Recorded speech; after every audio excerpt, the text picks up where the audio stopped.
मैं अपने स्वर्गीय पिताजी के आशीर्वाद से पुनः अटेर विधानसभा से विधायक निर्वाचित हुआ हूं। इसके लिए मैं सर्वप्रथम जीत की पूरी श्रेय देना चाहूँगा मेरे अटेर क्षेत्र के मतदाताओं को, क्योंकि एक मतदाता की तरह नहीं, उनने एक परिवार के रूप में अपना बेटे की तरह मुझे स्वीकार करके आशीर्वाद दिया और भरपूर आशीर्वाद दिया। मैं समझता हूँ जैसी मैंने उनसे आशीर्वाद की कामना करी थी, उनने उससे भी ज़्यादा आशीर्वाद देकर मुझे प्रचंड बहुमत से जो है यहाँ पर जीत दिलाई है।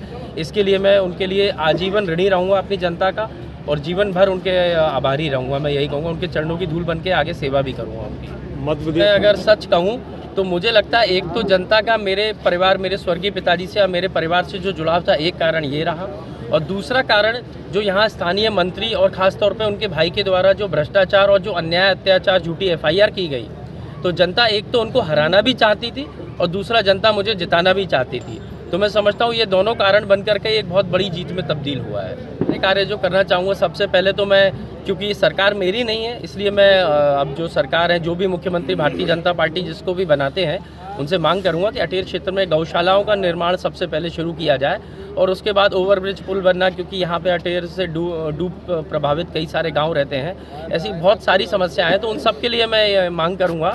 और एक कोई ऐसी समस्या नहीं है, लेकिन गौशालाओं से मैं शुरुआत करूंगा, उसमें गौ सेवा भी होगी और हमारे किसानों के लिए भी वो सबसे बड़ी समस्या है, तो उसका निराकरण भी होगा। परिषद हो उसके लिए कोई प्रयास हो? मैंने कांग्रेस सरकार में तो प्रस्ताव भेज दिया था, लेकिन भाजपा की सरकार आने के बाद उसको उन्होंने कचरे की टोकरी में डाल दिया था। क्योंकि अब मैं विधायक बन गया हूं, तो मैं सदन में आवाज़ उठा सकता हूं इस बात पे।